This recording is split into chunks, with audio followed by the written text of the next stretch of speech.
want something? Yeah. I got to thinking about the backpack program with food in the schools. And I think on Fridays they send home food for kids that are going to go hungry all weekend. And I thought, well, that would be a great way to slip in a little art supply in the backpack maybe once a month and give them some nourishment for their creativity at the same time. When Jeannie brought the idea to me, I was so amazed, particularly because the schools I've worked in have been Title I, which implies that a certain percentage are free and reduced lunch. And my first exposure to that student population, I'll give you a perfect example. I had a student one day at cleanup time at the end of art, and she started to cry. She wasn't finished, and I asked her what was wrong, and she immediately said, "I don't have any crayons or anything at home."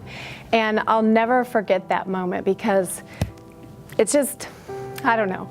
The average person doesn't understand how profound their poverty is, and to be able to give them supplies to take home and make art with is, I don't know, sorry, excuse me, but it's just really wonderful. It will make such a difference. Oh my goodness. This is a gift from an artist. This is to encourage your creativity. This is for you to keep.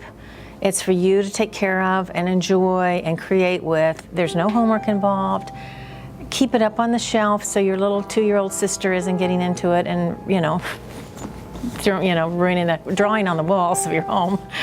Each month, it's a 5-month program, we receive a project sheet like this that's enclosed or that we've made as art teachers, and the supplies are to go with it. Every month, they kind of anticipate, oh, what are we going to get this month?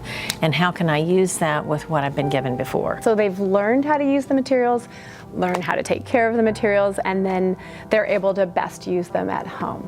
We've got scissors, paints, markers, sketchbook, construction paper, glue sticks, everything they need. Maybe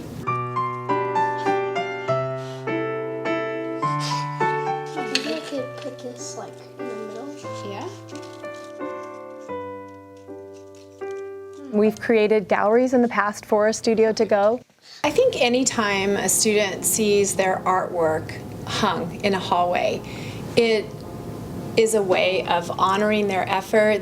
They're so proud and excited, and I wanted to encourage the use of their supplies at home, and by encouraging a special place for them to show it at our school, valued their work. And it's sort of almost a reverence in a way when you hang, and it's really a big deal. And I didn't want any homework involved. I think that's, I just want it to be a gift, and I want them to sit and curl up with, the sketchbook and learn to draw whatever's in front of them, splash a little watercolor on it, or just create, and I wanted just the happiness that comes from that. It is putting art materials in the hands of students, whether they're in 2nd grade or 6th grade. And it wouldn't be too messy, we don't want mom mad, but something that that's age appropriate. Instead of their communication device, to have actual creative making tools for them to use at home versus watching a YouTuber or playing a video game, I think is extremely important. It's an important part of their education. It's an important part of their creativity. I think creativity is ever more important when they're an adult in the workforce. And my goodness, if you're learning how to problem solve and think critically in the art room and then carrying those art materials home and solving problems at home, what a wonderful way to prepare them for their future, which we can't really imagine in a lot of ways, but I think Studio To Go provides even more opportunity for them. Every year we've added children, and that really makes me happy. So.